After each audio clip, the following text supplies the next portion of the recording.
Okay, that's rolling. That's good to go too. So whenever you guys are ready. Okay. Welcome back to the Simply Authentic podcast. I'm Tanya Murfin. And I'm Angie Mullings. And we have an in-studio guest with us today, attorney Danielle Kincaid. Hello. She is the Hello, owner Danielle. of the Elder Law Group. She is also the Springfield Public Schools board president currently, and also a member of the Springfield Metropolitan Bar Association.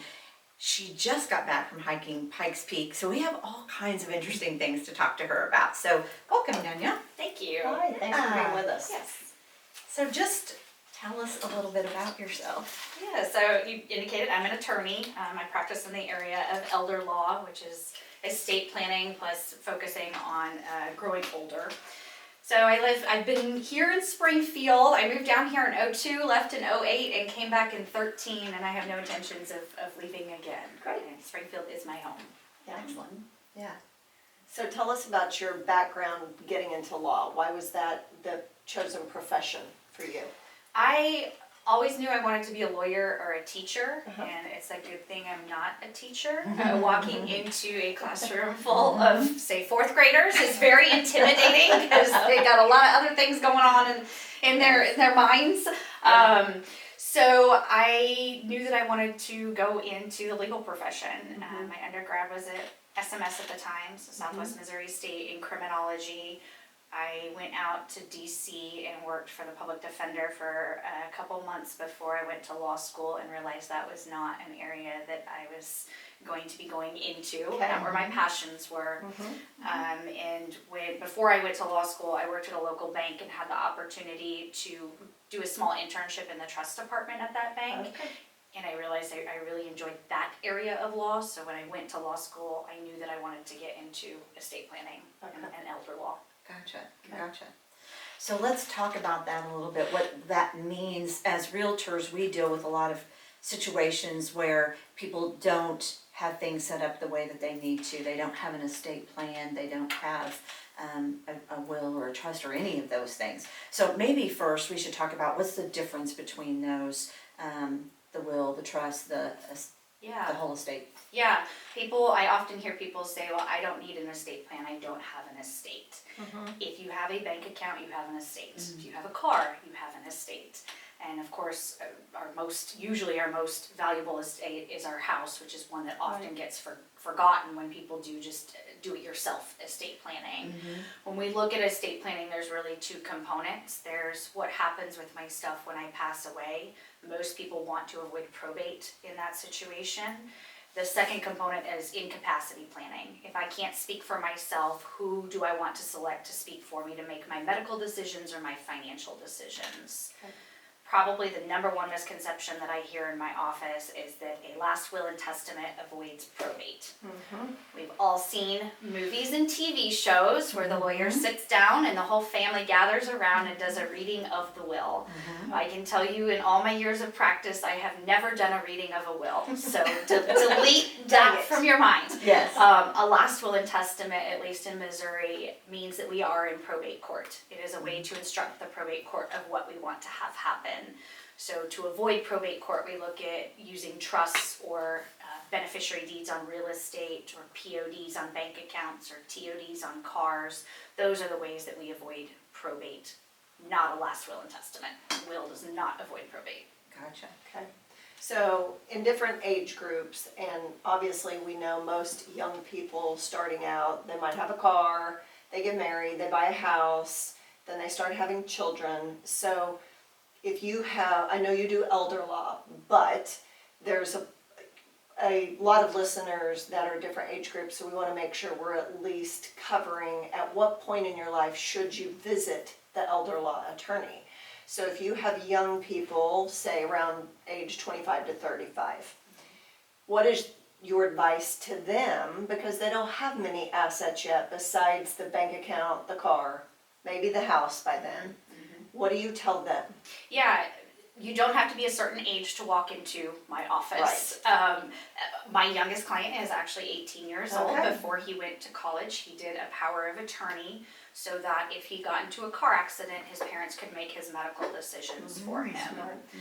People often ask, at what age should I start looking at Right. estate planning? Yes. And I say, before you die and before you become incapacitated.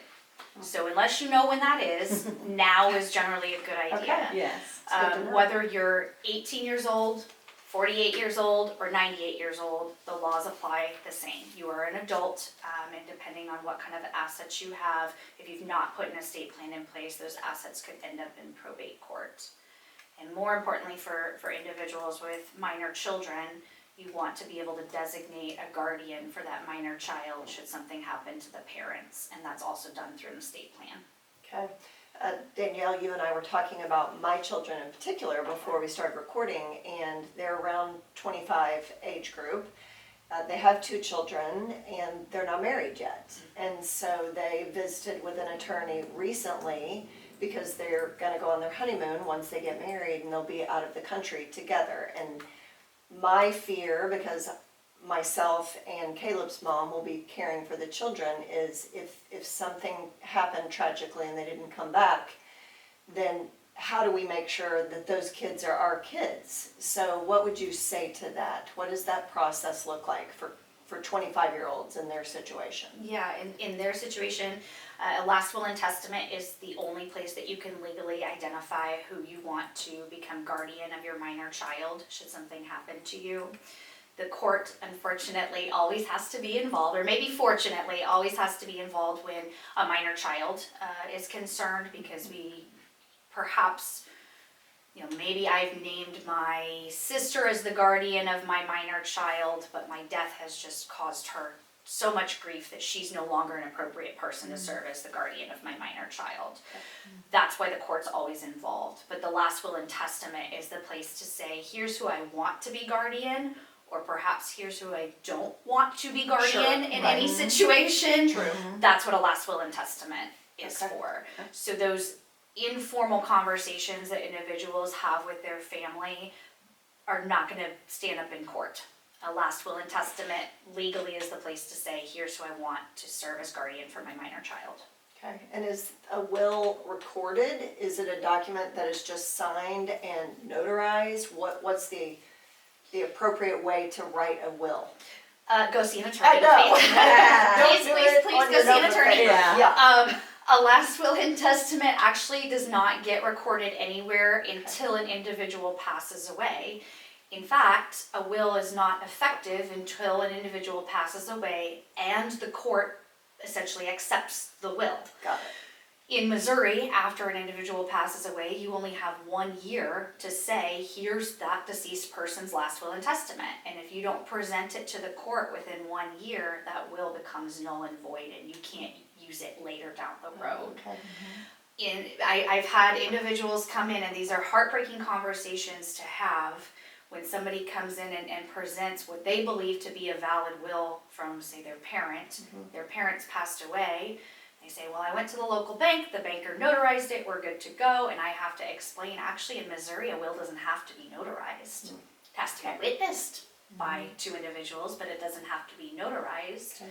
And I've had situations where it was notarized but not witnessed, and it's invalid. Oh, Or the witnesses weren't there watching the person actually sign the last will and testament, so they didn't technically witness, so the will's invalid. Those little things become big things, and at the time they are discovered, you can't go back and fix them because the individual's incapacitated or deceased. Right. So do it right the first time so you're not causing yourself headache down the road. right. Yeah. And obviously that is having an attorney handle it. In our job, we deal with an amazing amount of people that shockingly, and you're probably not shocked by me saying this, but I'm shocked by the number of people that I deal with on a yearly basis that do not have their home they own with a beneficiary deed, or it's not in a trust. And the conversation usually just comes up in whatever we're doing, whatever the capacity of real estate we're doing. But it surprises me the age range of people and the older individuals that don't have a will in place, don't have a trust in place. And they admittedly say, oh yeah, I meant to do that, back whenever. And they're 90 years old selling their house, and they're the only person listed on their deed. So this conversation means a lot to me because I'm not the advisor, obviously, to my clients, but I can certainly give them advice and give them a name of a trusted attorney and say, maybe you should think about, planning your estate at this point or whatever that looks like. I think Angie and I run into that conversation a lot. Right, and then and you've brought it up a couple of times, probate.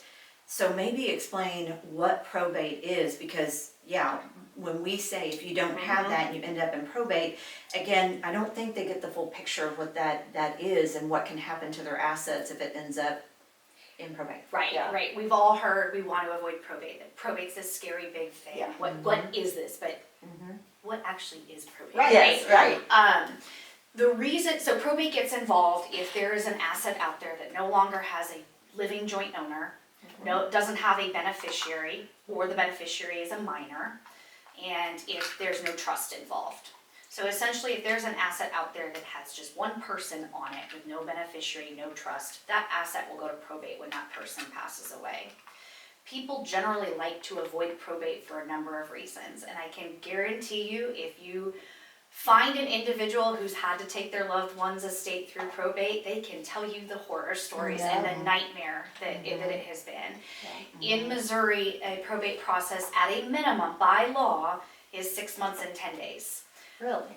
It rarely takes 6 months and 10 days. It's usually 8 months, 9 months, 10 months down the road, because typically there is some further delay. But at a minimum, probate is 6 months, 10 days.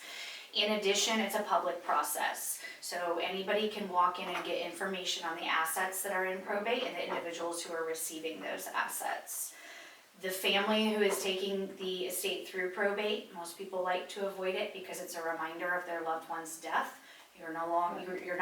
You can't fully grieve and move on because you've still got this paperwork that you're having to deal with.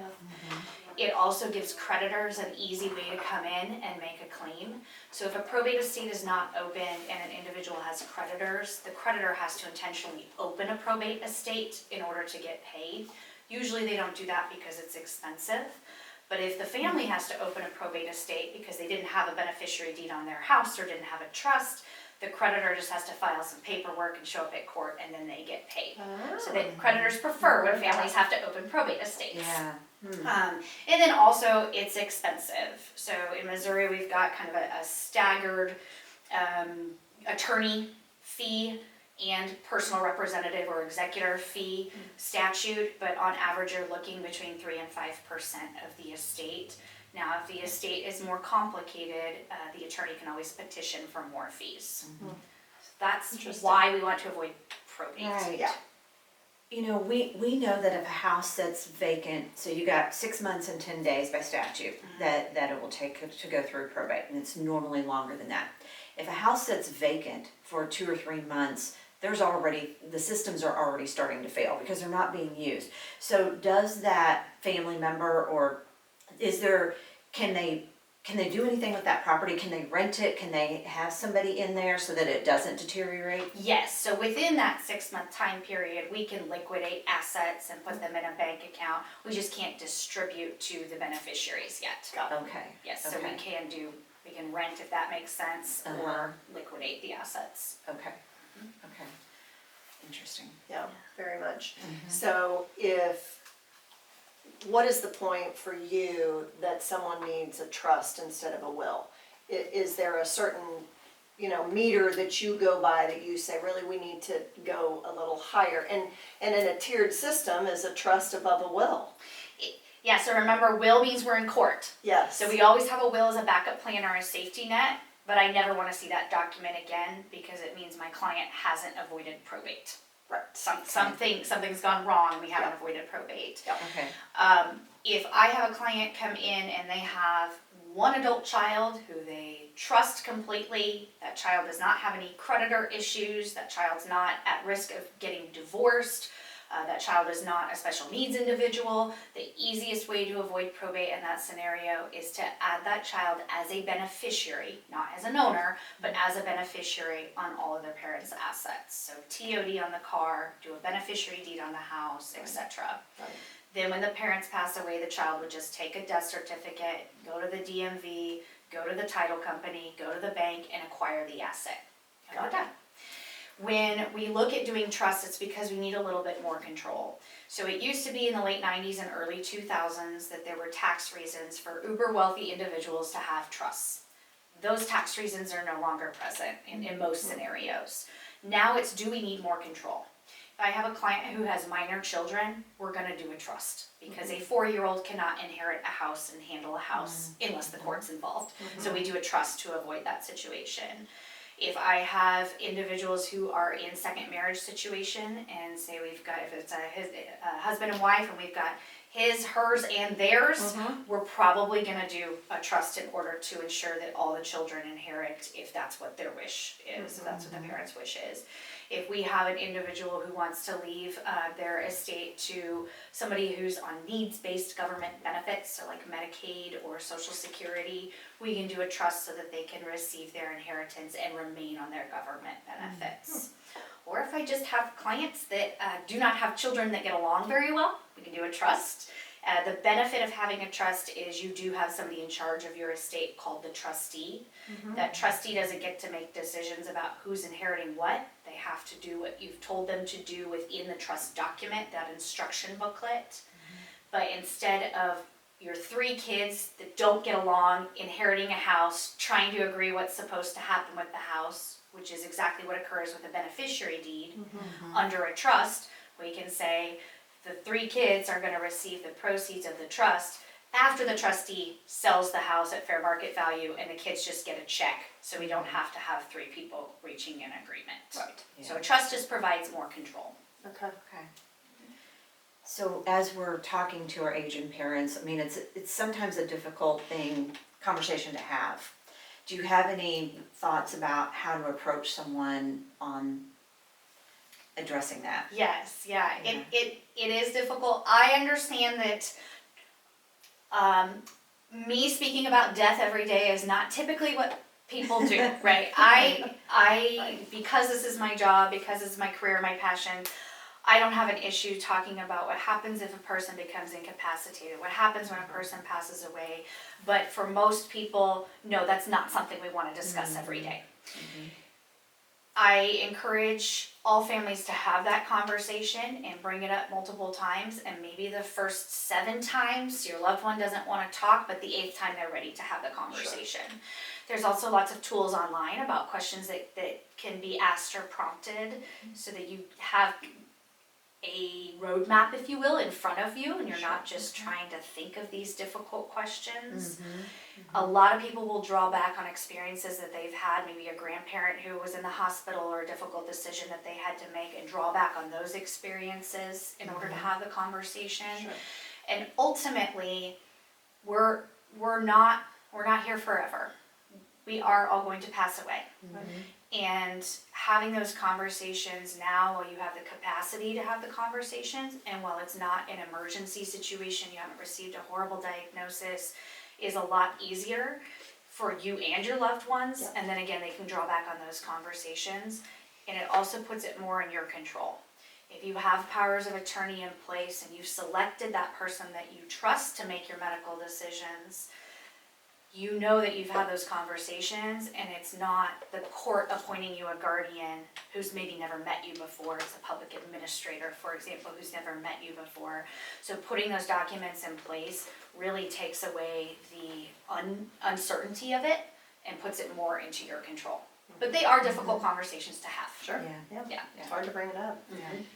What is the difference between a revocable trust and an irrevocable, and why would you recommend one over the other? So when it comes to trusts in general, every single trust has 3 parties. You've got the creator of the trust, which is also called, usually called grantor or settlor. You've got the beneficiary of the trust, and then you have the trustee or the administrator of the trust. 95% of people, when they say they have a trust, they have a revocable living trust. Its primary goal is to avoid probate. The creators of the trust are usually, let's just say, husband and wife.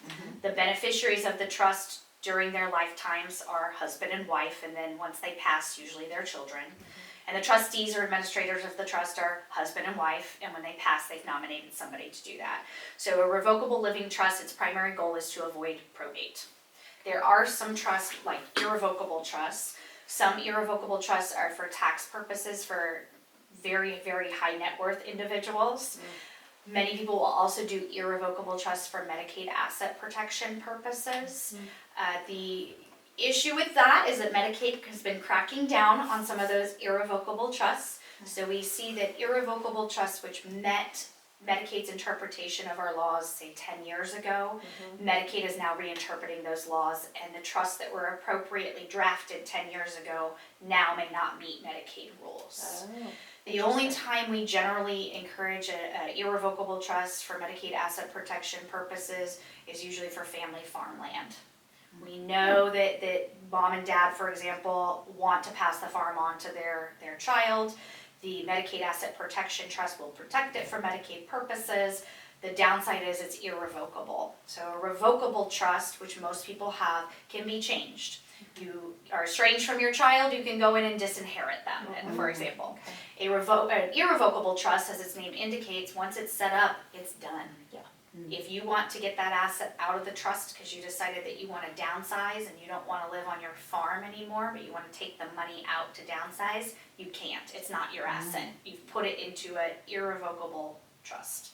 Wow. Interesting. Have you ever seen ugly things happen because somebody put something in an irrevocable trust and then needed that asset for something else? Absolutely, yes. That's- and we Wow. we don't use irrevocable trusts too often for that very reason, Sure. and also because Medicaid continues to reinterpret the laws. And before somebody does an irrevocable trust in our office, we are advising them a lot, multiple times before we allow them to make that decision. Gotcha. But for some people, it is appropriate. Sure. Yeah. For most people, it's not appropriate. Most people that I see, it's not appropriate. Yeah. Yeah. And that kind of brings up another question about on the revocable trust. It's not like you set it and leave it, right? If you do it in your 40s, you know, you probably are gonna not pass away for a long time, hopefully. Yes. So you do need to look at those things and make sure they're updated. Absolutely. We recommend every 5 years or Okay. a major life event revisiting your estate plan. Okay. It doesn't necessarily mean changes need to be made, but maybe you've bought a new car and you forgot to put transfer on debt, TOD on that car. Maybe somebody that you've named as the guardian in your last will and testament, you're estranged from now and you don't want that person watching over your children. So every 5 years or a major life event is a good time to revisit your estate plan. Okay. Good to know. And you had mentioned in the very first of our discussion, your 18-year-old that did a POA. So tell me about POAs and medical directives. Yeah. So probate, trust, all that stuff is what I call death planning. What happens with my stuff when I pass away? How do we avoid probate? The other component of estate planning is incapacity planning. Powers of attorney are essentially permission slips. If I can't, here's who can. If you don't have a power of attorney and you become incapacitated, your loved ones have to go to court to get a guardianship and conservatorship, and that is not a pleasant process to go through. And we see that even if you've got a 19-year-old child who is at college, if that child's in a car accident and in the hospital, that child, your child is still legally an adult. You don't get to go in and make medical decisions for an adult unless that adult has appointed you in a power of attorney. Medical power of attorney is who can make your medical decisions for you.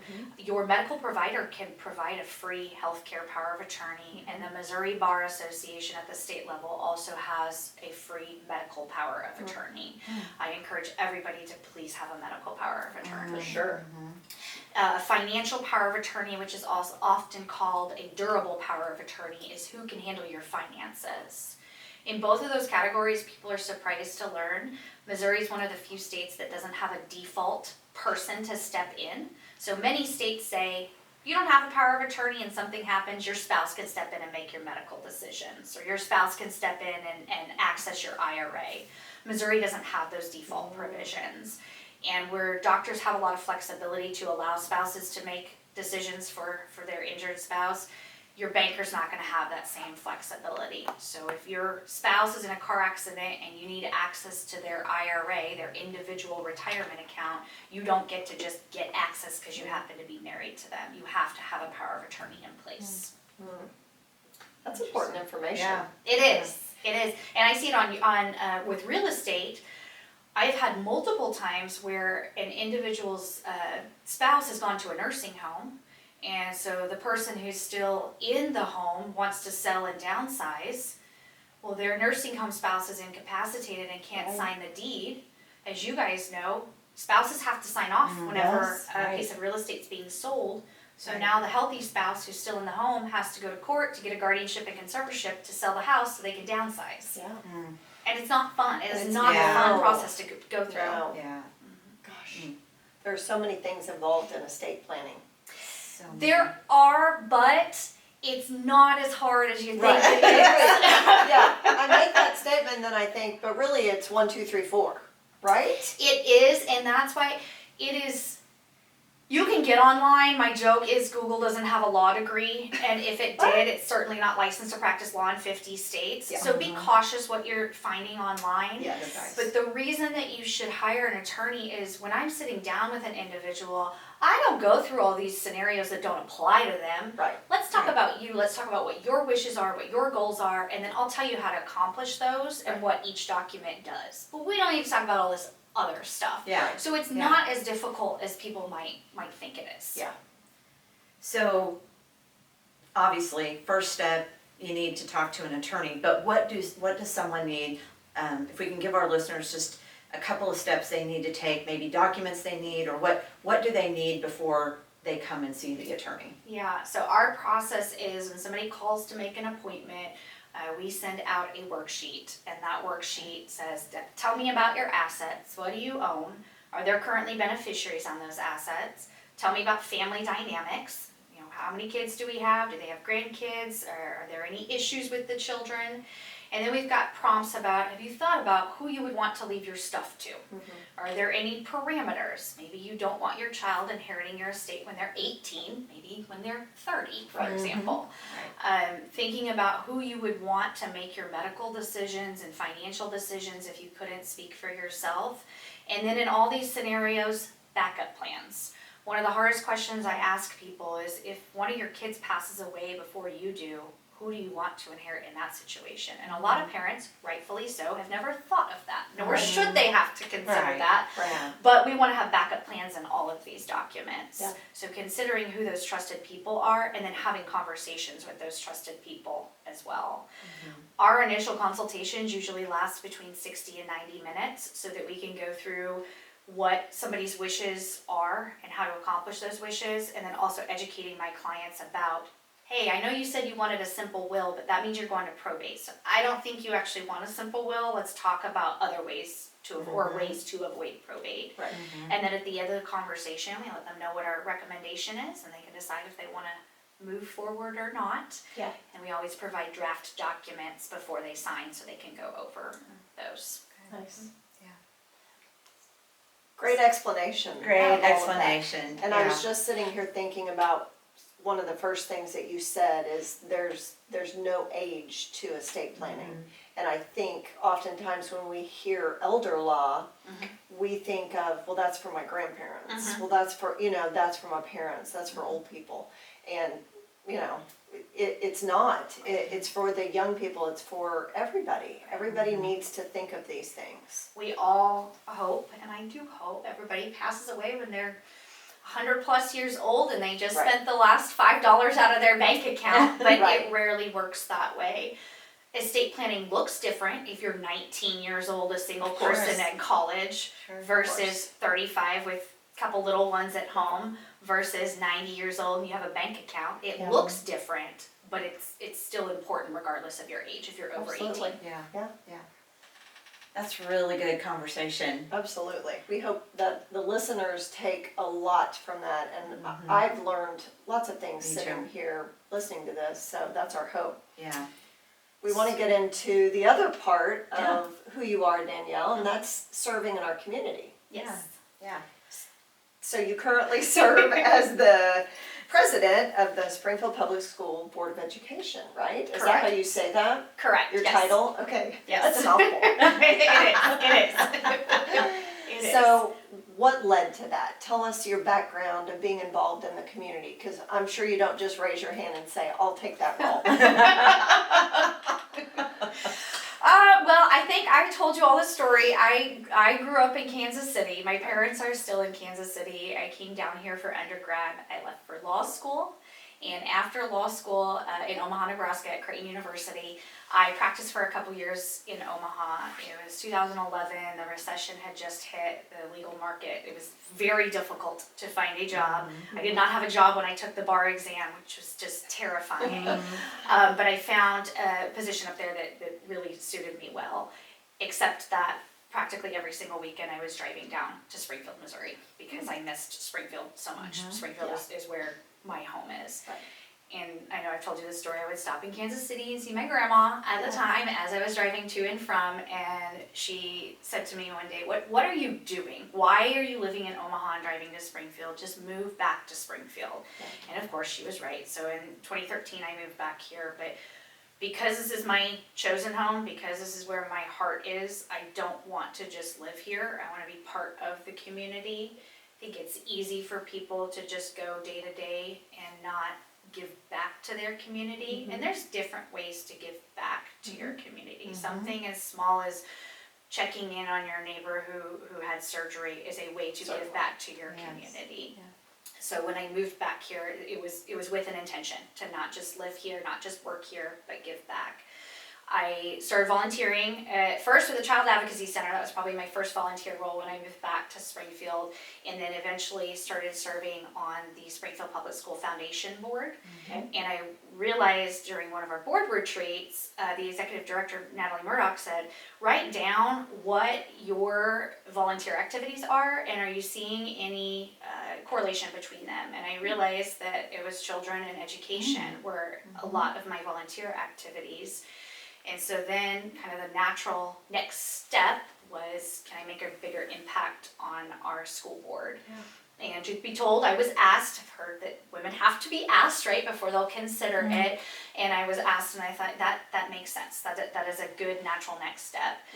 This was in October or so of 2020. My election was in April of 2021. Public education and school boards were not under attack like they are currently, so I didn't quite know what that looked like, but I just started my third year and I've enjoyed it. It is a difficult volunteer position. I think people forget that not only does our city council serve for free, but also our school board serves for free. So it's a difficult volunteer position, but it's an important volunteer position. Absolutely. Public education, we are the largest school district in the state, and our 24,000 plus students deserve a fantastic education. Yes. Yeah. Yeah. And I think it's a great testament that I have served on a school board, albeit from a very small town.